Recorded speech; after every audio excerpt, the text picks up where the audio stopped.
Good morning. Disability Solutions is a nonprofit 501c3 agency. It is run by a board of directors, and 51% of our board of directors has a disability and staff also. Our goal is for people to have equal access to education and employment, transportation, housing, and communication through independent community living for all individuals with disabilities. In our agency, we do provide services such as case management. We have right now a total of 3 case managers who deal with adult case management and also children between the ages of 3 to adulthood. We also have ramp services. We provide ramp services for individuals with disabilities who want to have open and free access to be able to come in and out of their home, to be independent. We also have, we did have a cooking class, but due to COVID, we are no longer having the cooking class until further notice because that was face-to-face services. We do provide independent living services also. We provide housing.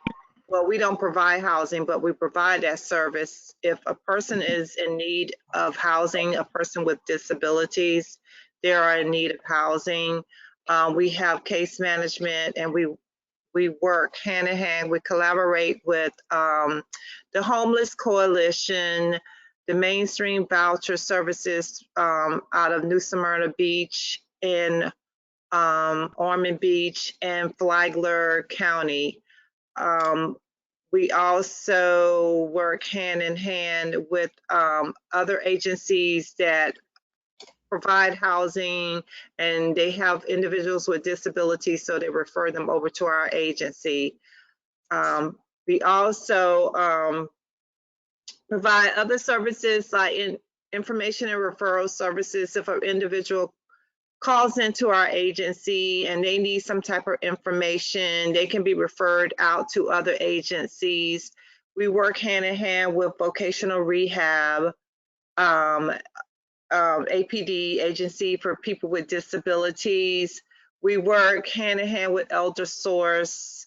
I found that in the incoming calls that come to our office, there's a lot of social workers that work with the insurance agencies, such as the healthcare providers, healthcare insurance providers. They have run into a lot of issues with people with disabilities calling in, needing assistance with personal care assistance, home health aid. We do have some support groups, but right now we're not running the support groups because of the COVID, but we're trying to put together the virtual support group meetings, such as multiple sclerosis and sickle cell. We will be sending out invites over the One Voice Volusia Community Connector when that begins. We also emphasize on the American Disabilities Act. If anybody in the community is having issues with, their access to functional needs like transportation, communication, health barriers, support and safety, independence, and self-determination and discrimination also.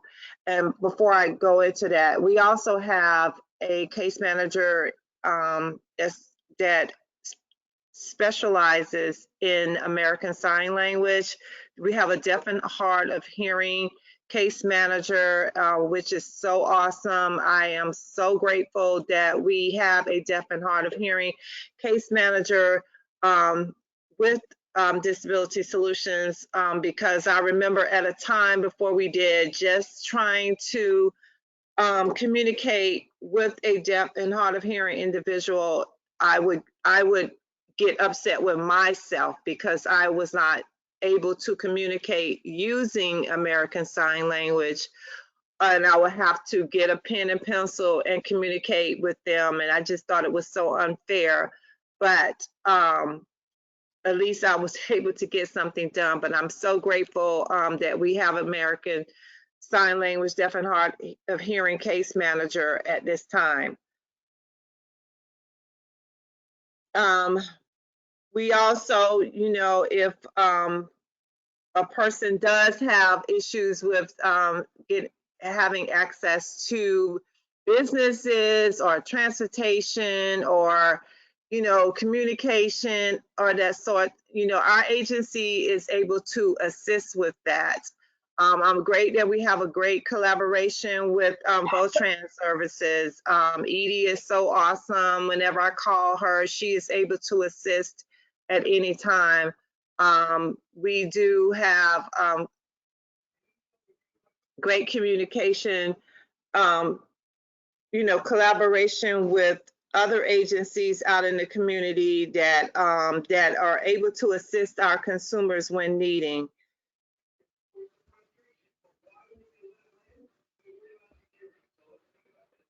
And, you know, during this, we also were able to set up vaccination. Our agency was a vaccination site, and we were able to accommodate individuals with disabilities and visually impaired and deaf and hard of hearing individuals, consumers, to come into our agency to receive their first and second dosage of Pfizer vaccination. I do know that I did speak to our CEO, which is Tawana McDonald. We're thinking about at the time when they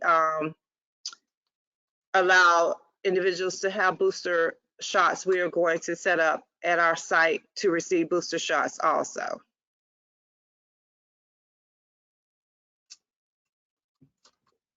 I think I covered everything. I may have missed something, but if you have any questions, feel free to ask. Well, thank you very much. Does anyone have any questions for Carmen at this point? Carmen, this is Kathy. I was wondering if you could tell us a little bit, just briefly, if someone wanted to apply for services from Disability Solutions, how would you do that? Okay, you would call our main number, which is 386-255-1812. I am the person that will be doing the intakes. I am the information and referral specialist. My title has changed from youth transition specialist, but no problem because I deal with youth still.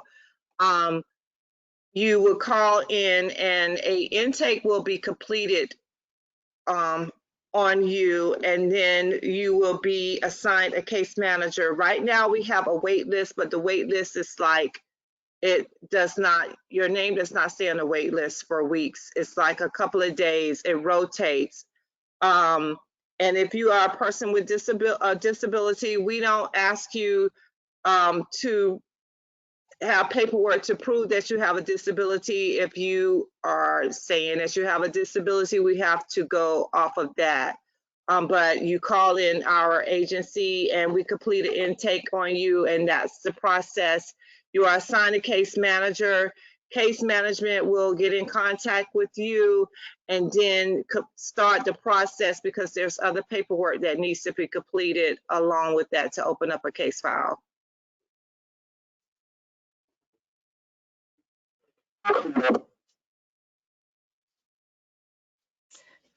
Okay, thank you. I see we are getting some questions in the chat that we will address at the end.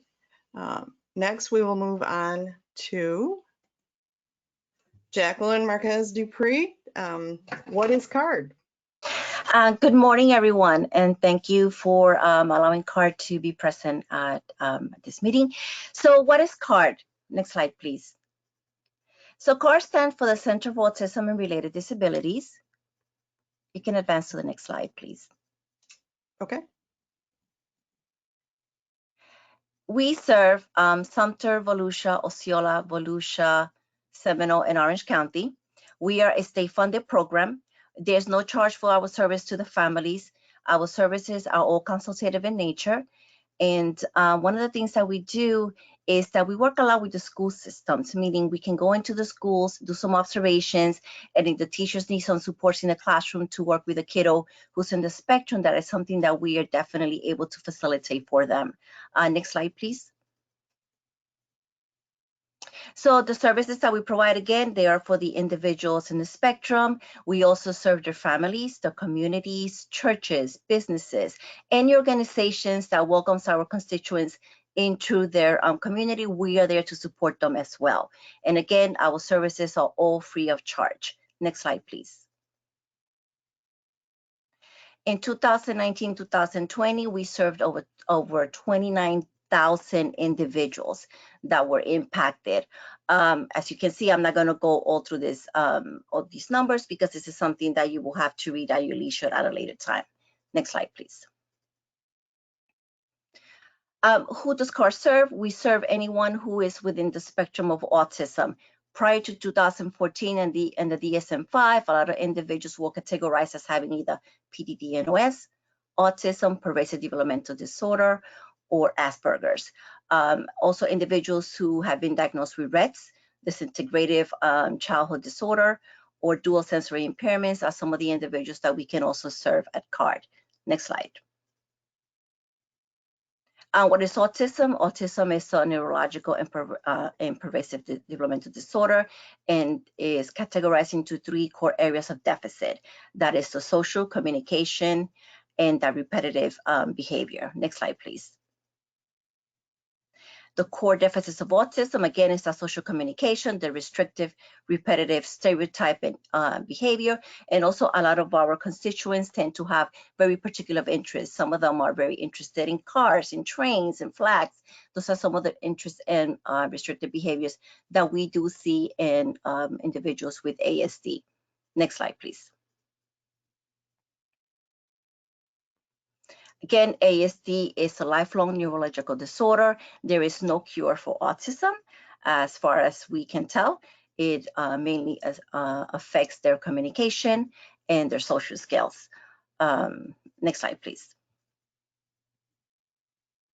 We serve and address issues that impact the individuals across the lifespan, meaning we have individuals who have been diagnosed at the age of 2 all the way through the age of 60 or above. As long as they're alive, they can stay with CARD, and we are able to facilitate services for them.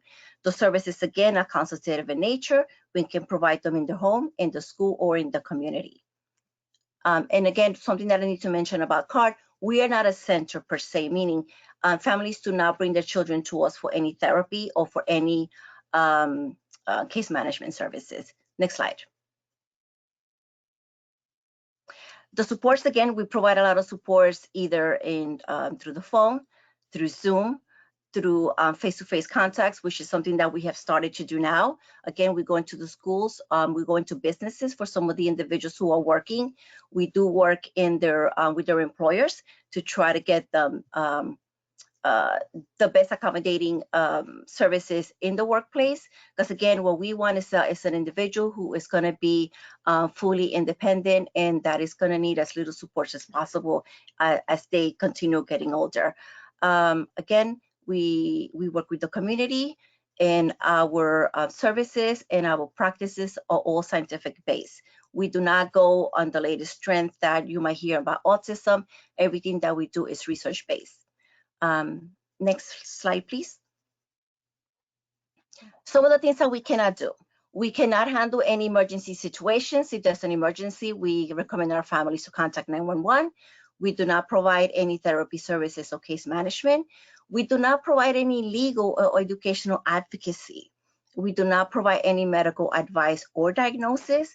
We do not provide financial assistance, and we do not duplicate any services that are being offered through another agency. Next slide, please. Again, we cover 4 main areas in our work. So we do that individual and family assistance. We provide professional education, meaning if you have a business and you want us to come in and do a training for your staff, that is something that we can definitely facilitate. We go into the classrooms and we work with teachers. We work with with principals, we work with doctors, we work with anyone who is working with our individuals. We provide a lot of regional workshops, and we also have trainings on a monthly basis that are open to everyone in the community.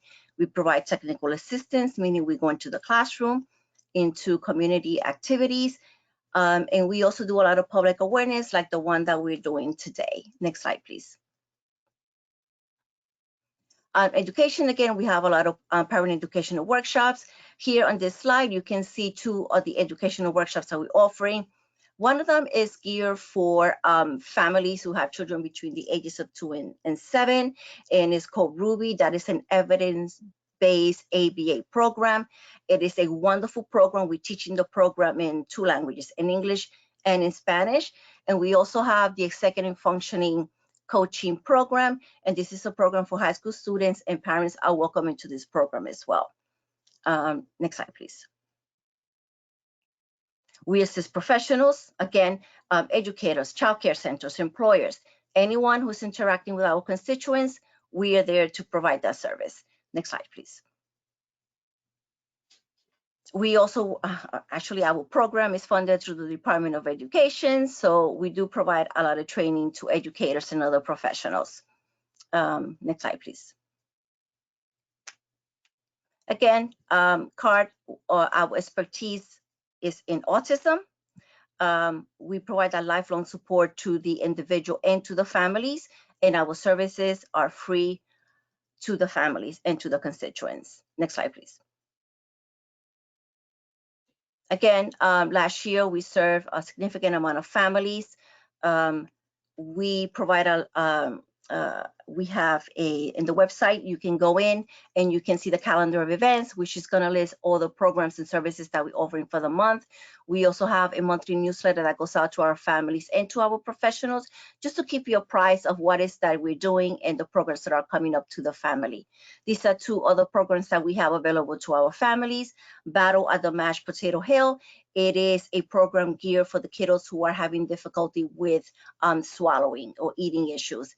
And we also have this parent support group that is for the little ones. We have a parent support group just for dads, and we have 2 parent support groups in Spanish. We have one that is called Cafecito with Jackie, and that one is just for moms. And then we have Lupa, which is open to the entire community. Next slide, please. To get started, all you have to do is call CARD. Our phone number is 407-823-6001. You can contact us, and Maria, who is a bilingual person in the office, she will be able to take your information, and then the person will be assigned to the care coordinator who is assigned to a specific area. I cover Volusia and part of Seminole County. In Volusia County, we also have 2 other colleagues. We have Jason, and we have Gisa that covers the north part of Volusia County. Next slide, please. PALS is a nonprofit organization, and they provide a lot of the supports and services, such as the social skill programs and recreational activities for all the age groups, from the little ones to the older ones. That is the link to register for PALS. In order to participate in some of these programs, the person must be registered with CARD. Next slide, please. Again, training and conferences that we offer. We have an annual conference. That conference is held in January, and it's going to be held on the weekend of the Martin Luther King weekend. The first Friday of that conference, it is free to everyone to participate. Next slide, please. And the next slide, please. And here's just some of the programs that we're offering. We have a Parent-Child Mindfulness Matters program. It is an excellent program. We've gotten really good feedback from that program. We have the AEIOU, that is a social skill-based program for the little ones. If the person is interested, all they have to do is be registered with CARD and register to participate in that particular program. We have a webinar that is going to be held next week in Spanish, and it's called Rompiendo el Estigma del Autismo, and that one is geared towards parents and everyone who works with families who have children with autism. And we have 3 experts in the field that are going to come and speak to us and to the families about how to support our families and our children. Next slide, please. Again, if you're interested in registering with CARD, just contact our office, and the registry is open to professionals and to families as well. And if you have any questions, you can feel free to put them in the chat box, or you can just email me. And thank you for your time. Thank you very much, Jacqueline. Any quick questions before we move on? All right. Unfortunately, Jeff was not able to make it today. So Kathy, Volunteer Services and Outreach, Florida Bureau of Braille and Talking Book Library Services. If you'd like to. Thank you, Lori. I would like to address a couple of things that I think Jeff would have wanted to say, if you don't mind moving back That's one fine. slide. Okay. Jeff is the person in charge of programs at the Center for the Rehab Center, which is part of the Division of Blind Resources, DBS, Division of Blind Resources campus in Daytona Beach. It has dorms and classrooms and an assisted technology section where people come who are interested in getting into the job market or back into the job market after suffering vision loss or blindness. They have training programs that include mobility skills. They have an independent living curriculum that's quite thorough in training people how to live on their own, how to do laundry, how to cook, how to write a check, how to do everything that people need to do in their daily lives. They have a dorm where people can live. It's almost, the dorm rooms are almost like little studio apartments, so that people can practice their skills there on how to keep house, and it's all supervised. And again, they have an assistive technology curriculum which shows people how to use the many things that are available these days to help people get through life. There's probably most people, like I don't realize that if somebody can't see, how are they going to access their email? There's a program called JAWS that you have on your computer. It reads anything that's in Word to read your emails. It reads any other documents that you need read to you. I'm really not the person to be making this presentation, but I didn't want to just let it go by completely. I think it'd be interesting to have another moment for a more thorough presentation of all of the services that are available through that program. So that I just wanted to put a little bookmark in that spot, if that's okay. Thanks. All right. Thank you. Hi, Kathy. It's Danny from the Rehab Center. Hey, Danny, can you add something, please? Because I forgot to mention about job readiness. Yeah, and then we work on all the skills for becoming employed. Some people have worked without vision or with vision, and we conduct work experiences at the end of the training. Thank you so much for completing that. I was kind of winging it, and that was very helpful. I appreciate it. Yes, the services at the Rehab Center are all geared towards getting people back into the job market. DBS does provide other training for people that are not interested in becoming employed as well. And there's a Center for the Vision Impaired that takes care of that piece, which is, I understand, Yes. is in the process of merging with what used to be the Conklin Center, and what is now called the Conklin Davis Center, which is for the multi-handicapped. So thank you again, Danny, for your help. You're welcome. Moving along to the Florida Braille and Talking Books Library. We are a part of the Division of Blind Services. We are a bureau within the division, but we do not serve only the blind. We serve anybody who can't access standard print due to a physical disability, a learning disability, or vision loss and blindness. We are part of the National Library Service for the Blind and Print Disabled, which is in turn a part of the Library of Congress. That is a national network that functions in all 50 states and 3 territories, providing audiobooks and magazines and Braille format materials to qualified individuals. It's actually celebrating 90 years of service today. It was founded back in 1931 through an act of Congress, which was promoted by Helen Keller. So it's got a long history. Really, Talking Books is kind of a national icon, something that we could all be very proud of, I think. It's a free service, as I say, for anyone who can't read standard print. And the National Library Service recently modified its name, which did require an act of Congress, to reflect that. That's the National Library Service for the Blind and the Print Disabled. So that's a major it's a major thing because it's opening up to more, serving a much broader demographic than the simply people that have vision loss. We do cover the entire state of Florida with the participation of 9 sub-regional libraries around the state. We, let's see here. We provide playback equipment. It looks like this. I decided to not go with the route of the slideshow, but I'm just going to do a show and tell. The player looks like that. It can be plugged in. It's electric, but it also has a smart battery so that it can last up to 5 years if it's taken care of properly. The buttons are different colors. You can see different shapes, different sizes, so that people can easily distinguish them. Let's see if we can get our eyes out of this guy. Player on. Press any button to learn about its function. Battery charge remaining greater than 29 hours. So it can play for a long time without needing a recharge, but if you do keep it plugged in, it'll be automatically recharging when it needs to. And then the buttons are sort of easy to figure out. Each one explains its own function. Like, for example, this one. Sleep. Pressing the sleep button once will play 15 minutes of the book and then stop the machine.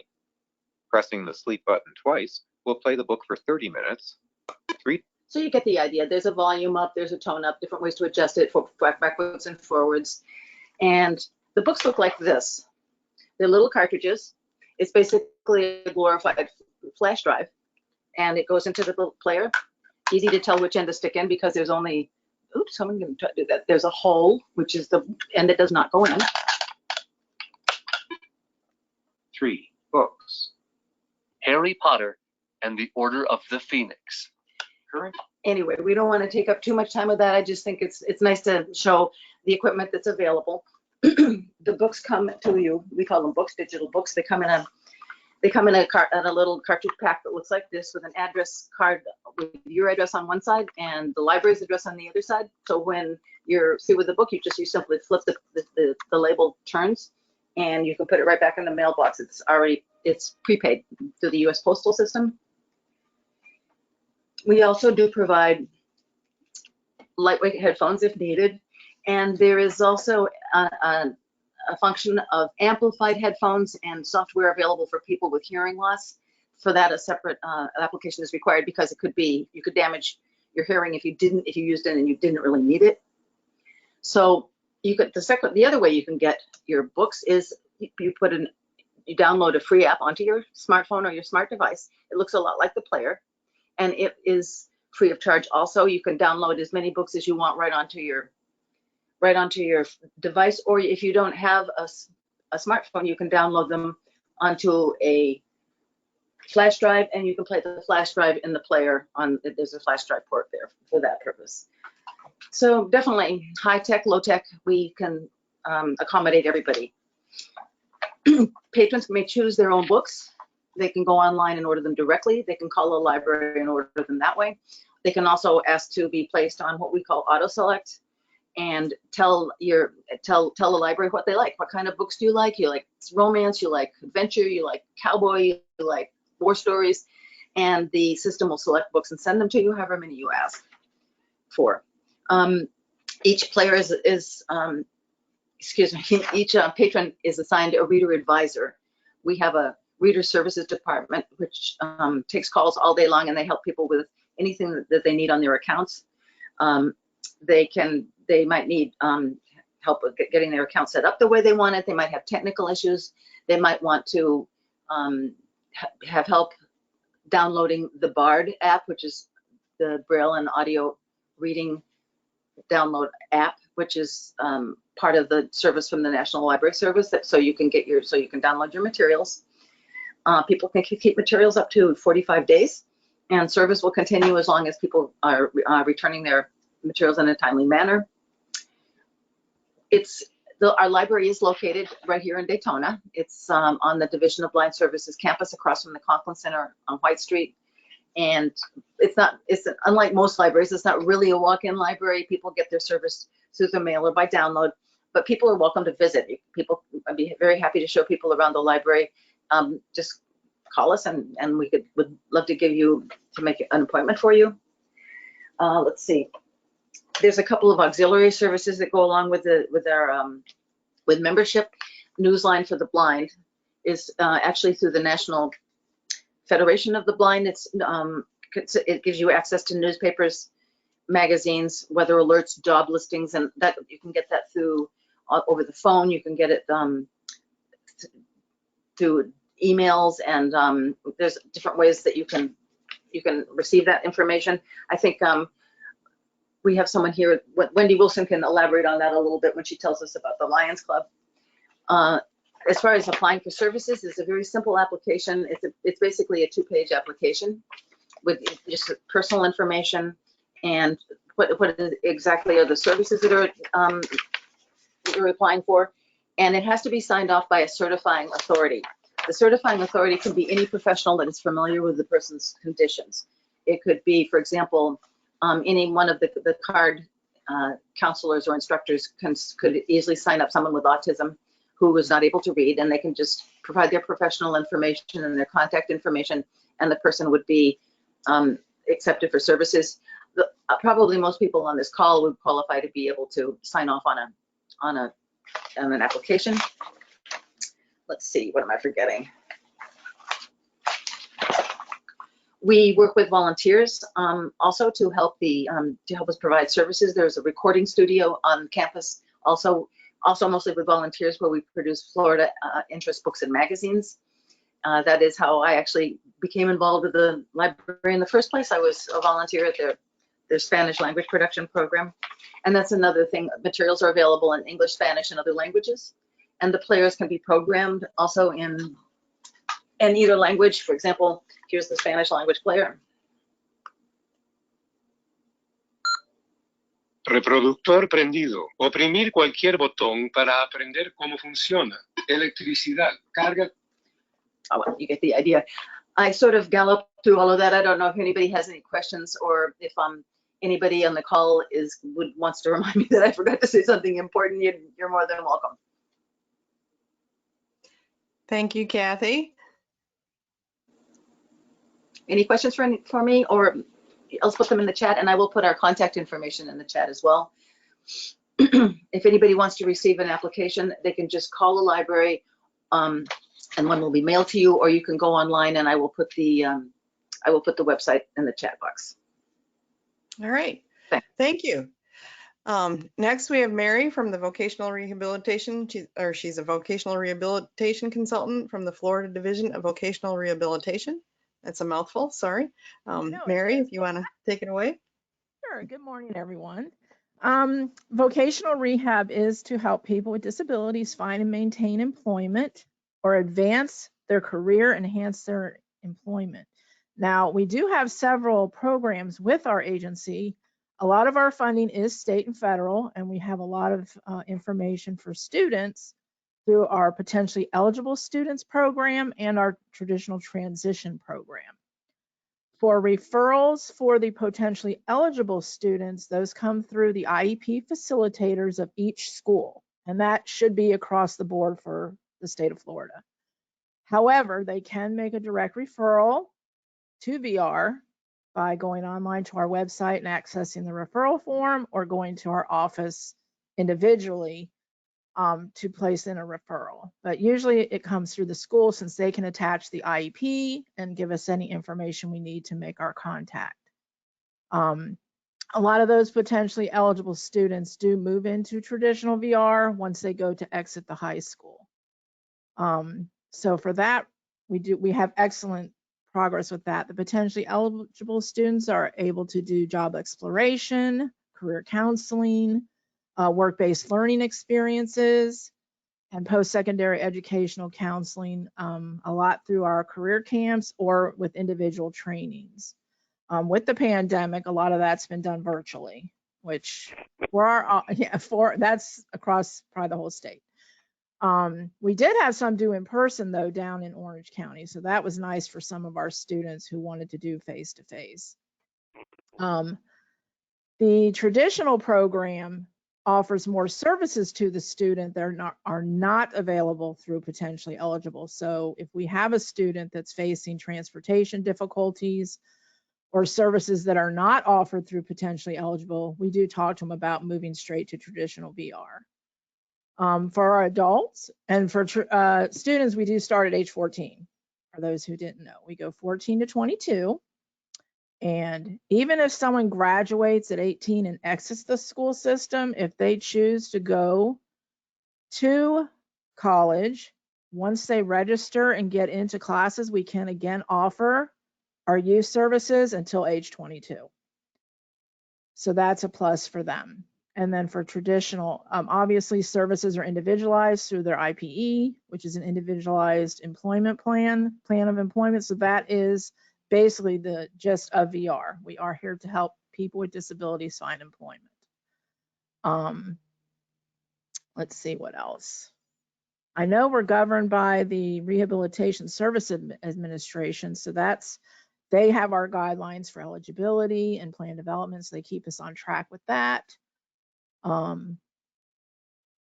Any questions? I mean, this is my first presentation in a long time, so I really don't know what questions you might have pertaining to vocational rehabilitation.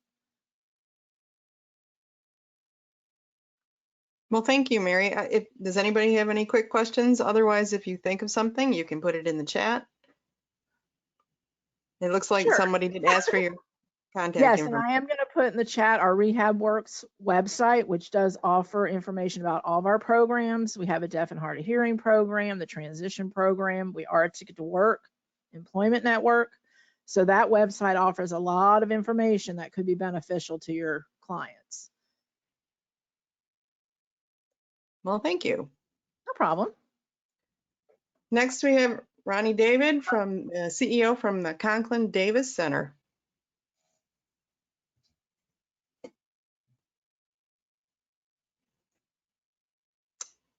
Let's see.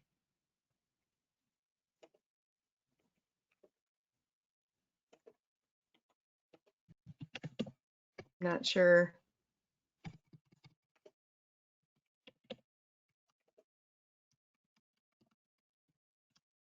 I am not seeing that they are on. I thought I saw her name on the list of participants. I wonder.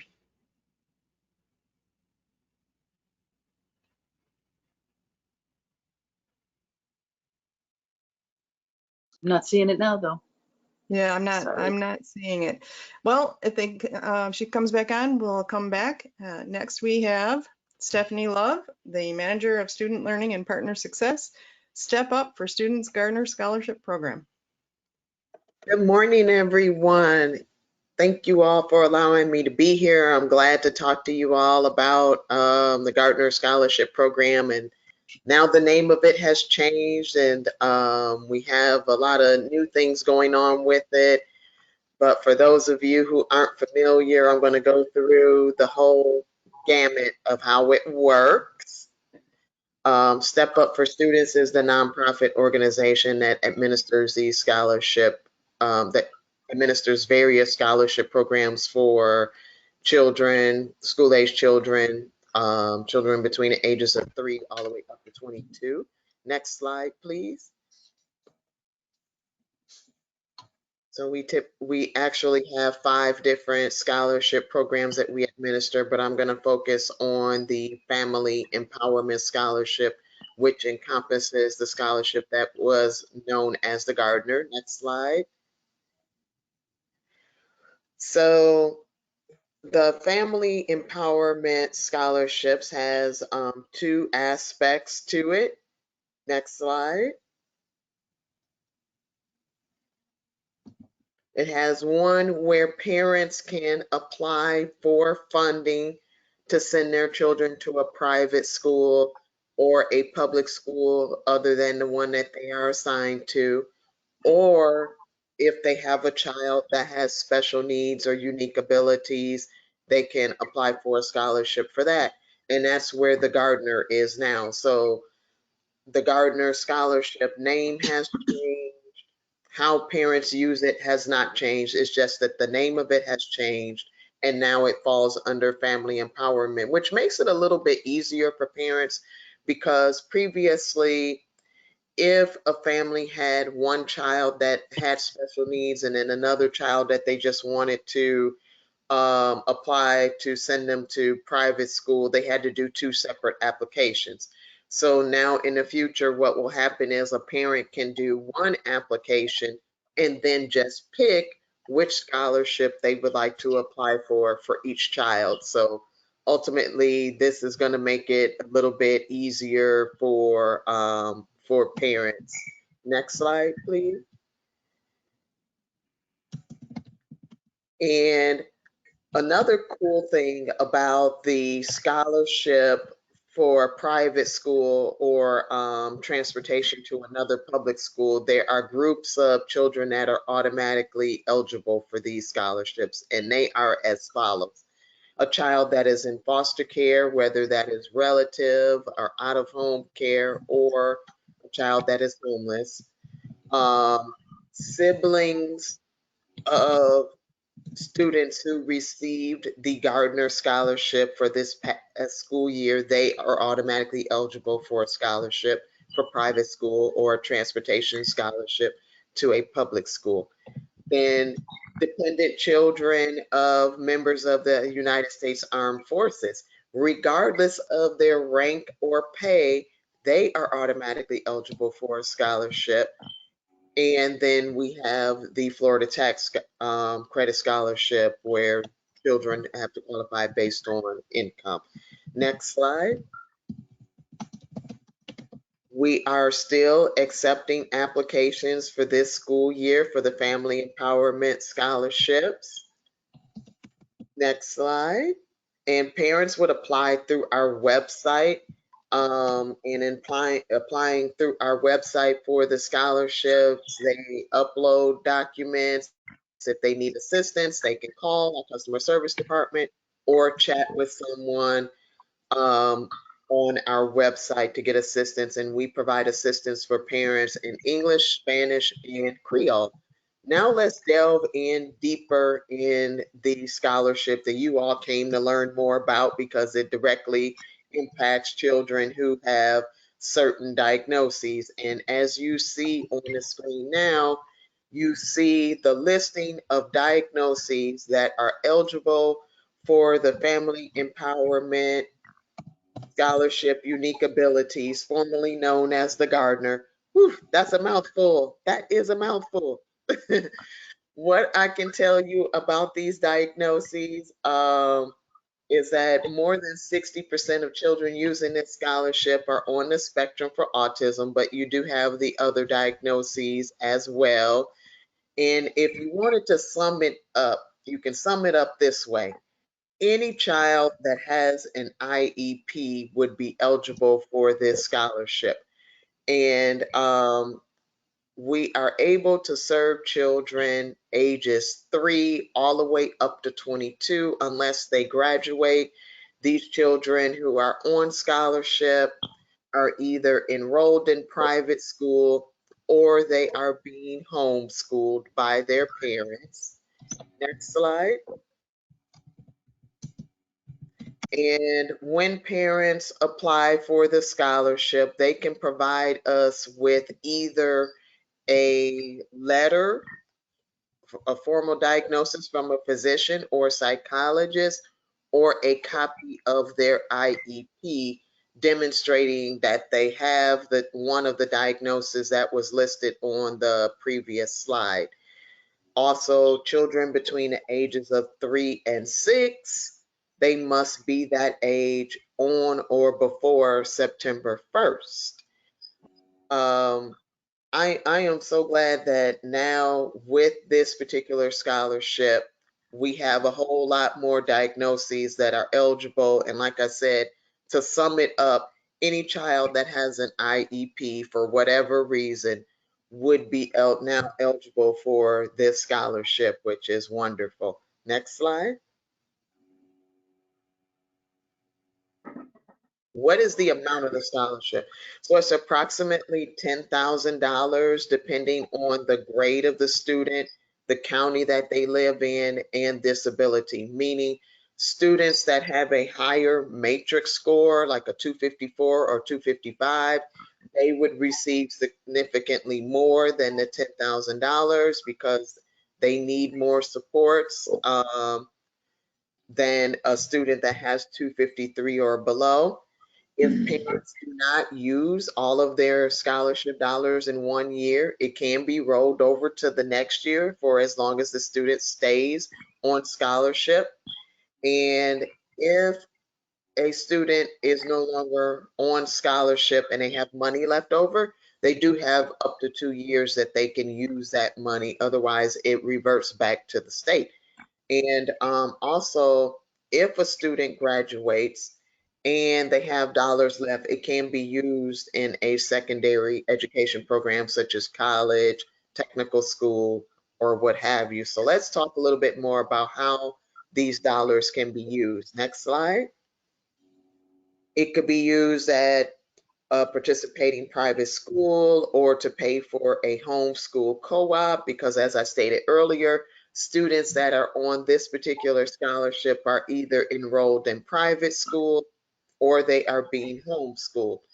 The scholarship can be used for therapy specialists, and some of the therapies include like behavioral, speech and language, music therapy, even horse therapy, just a whole host of specialized services and therapies that are outlined in the Gardner Parent Handbook.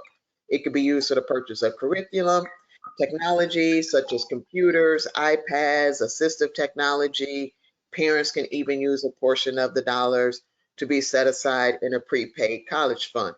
And there are more than 20 different categories of how the scholarship dollars can be used as outlined in the Gardner Handbook, and that's available on our website, where you can find out all the details of how parents can use the dollars. And another great thing I want to point out is that our IT department created a system for our parents called My Scholar Shop, and it works kind of like Amazon, where parents can go shopping, use their scholarship dollars. We pay the vendors directly out of their scholarship dollars so that parents don't have to wait to get reimbursed from us. We also pay participating private schools, therapists and specialists and whatnot on their behalf out of their scholarship dollars, so they don't have to come out of pocket and then wait to get reimbursed from us, which is great. Next slide. Parents can continue to apply for the scholarship right now, and if they have other children who don't have diagnosis or special need, but they just want to get them into a private school or transportation to another public school, we're still accepting applications for that as well. And this concludes my presentation about the scholarship that was formerly known as the Gardner. If you all have any questions, I'm happy to take them. And then on the next slide, you will see how to contact us. Thank you, Stephanie. Anyone have any questions?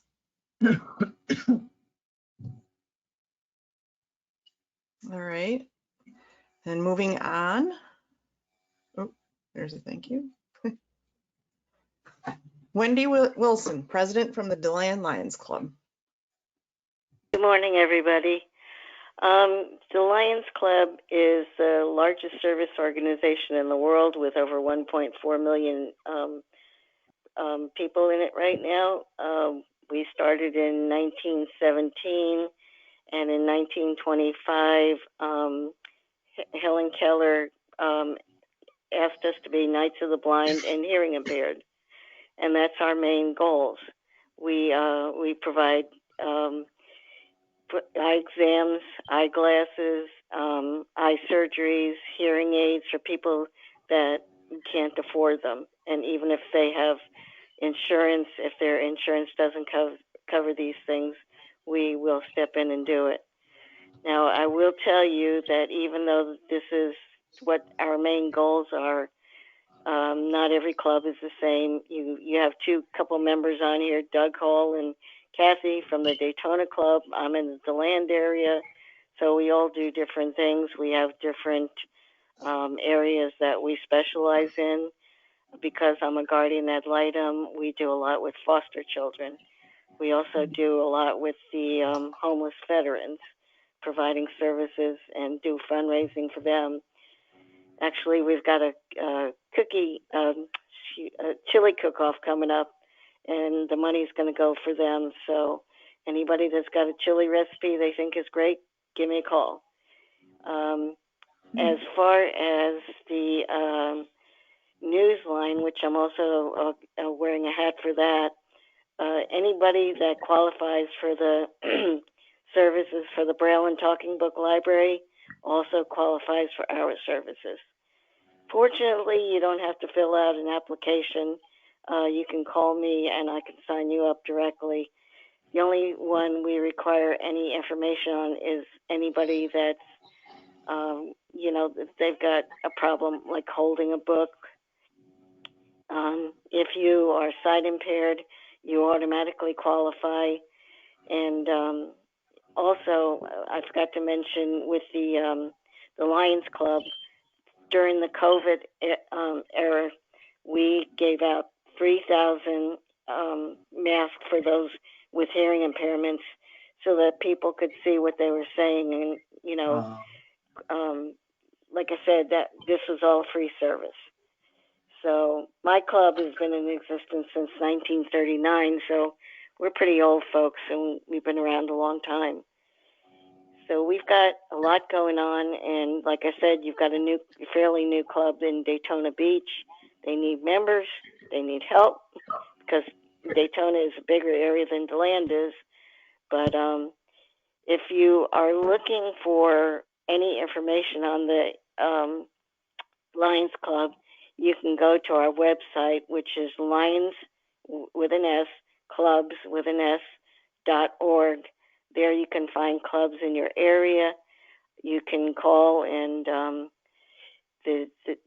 anything that you need to know about a club in your area and where you can get help and what they may specialize in, it would be great asset.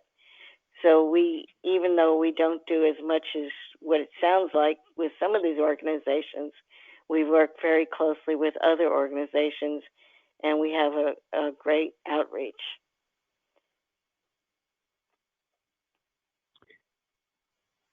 Very good. Thank you, Wendy. Anyone have any questions for Wendy? Yes, this is Doug. Wendy, could you speak a bit more about the project of accepting donated used glasses that the Lions Clubs do, as well as could you speak a bit more about what people need to do to apply for assistance to get glasses? There again, we do accept used glasses. We do accept used hearing aids, believe it or not, because they can also be recycled and refurbished. As far as each club, as I said, is an individual. Doug's club, for example, they have their own application for eyeglasses.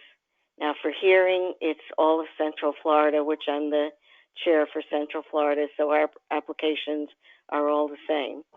But, as if you have trouble, because I think we've got 13 clubs in Volusia County alone, and you can always either contact me or go on the website and find a club. Of course, I know Doug's home phone number by without even looking at it. And I pass it out a lot. So.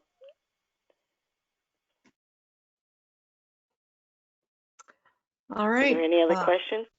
Yeah, any other questions for any of our panelists at this point? I see that there's been quite a few in the chat, so and quite a few have been answered. So it looks like we're getting a lot of interest in everything.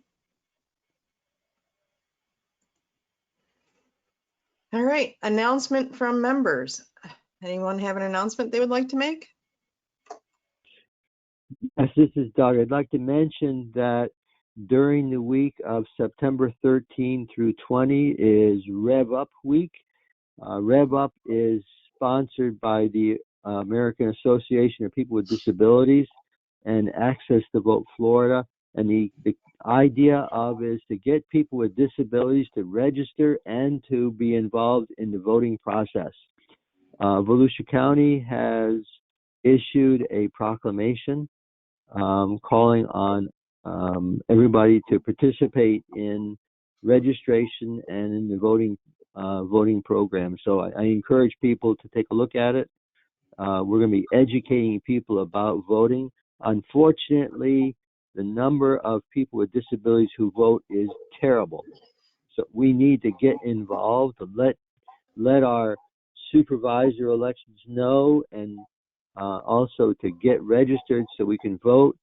Voting can be done either at the polls or by accessible mail-in voting, especially here in Volusia.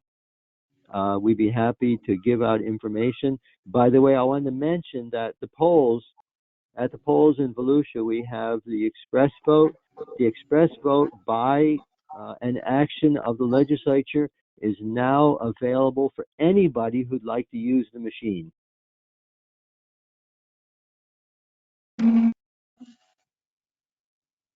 Well, thank you. Thank you for that information. Anyone else have any announcements? I do. I'm Karen Strapek from the Volusia Recovery Alliance. Good morning, everybody. Good morning.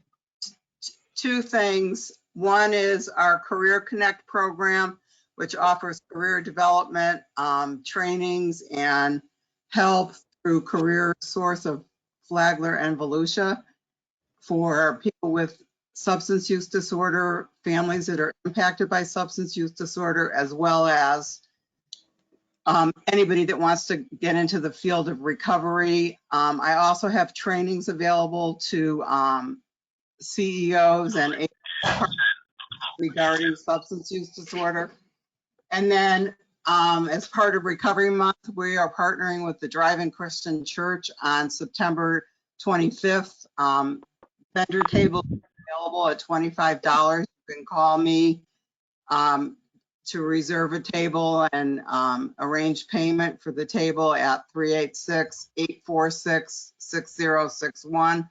We're going to be having trainings that day, kids activities, Narcan distribution, and just a lot of celebration for recovery for Volusia County. Thank you. Thank you.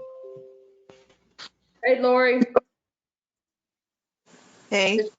It's Joyce Case from the Health Planning Council. I just wanted to say a little bit about open enrollment for the Affordable Care Act. Talk a little bit about that. We just had a special enrollment, COVID emergency special enrollment that ran from February 15th to August 15th and was very successful. We enrolled about 500,000 people in the state of Florida during that time who didn't have health insurance.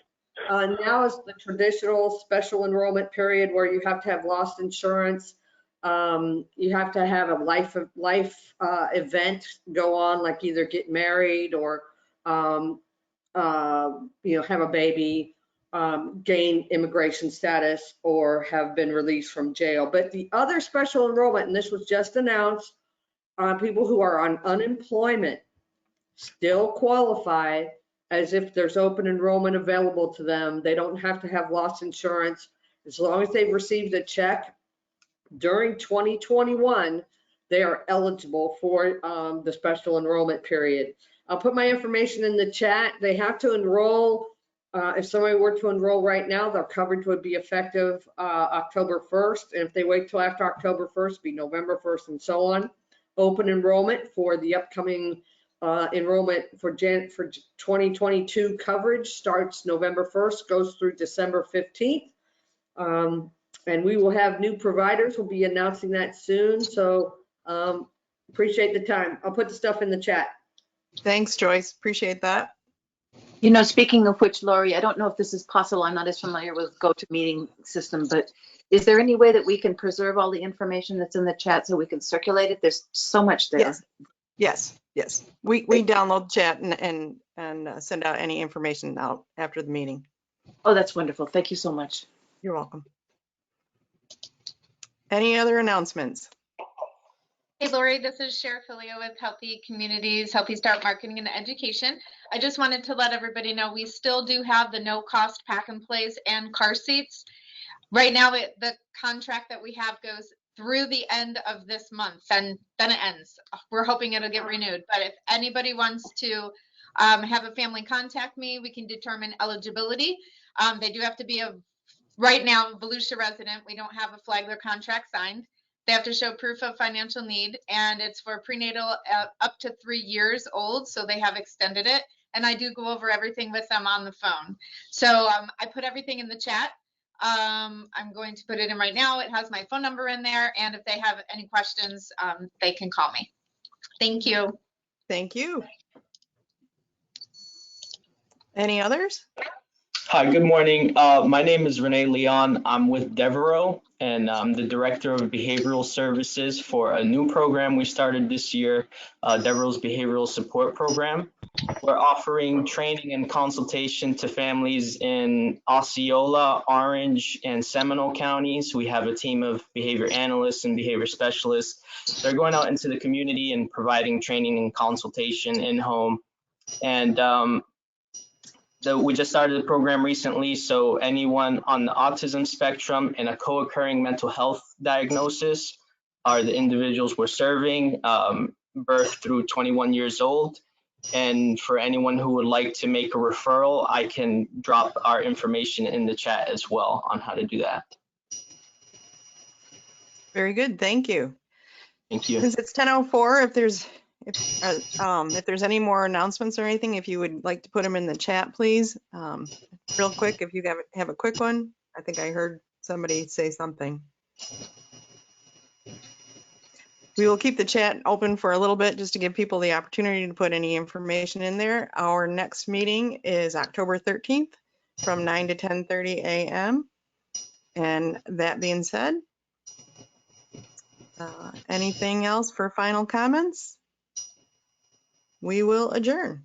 Thank you all for attending today and have a good rest of your Wednesday. Thank you, Laura. Thank you. Thank you.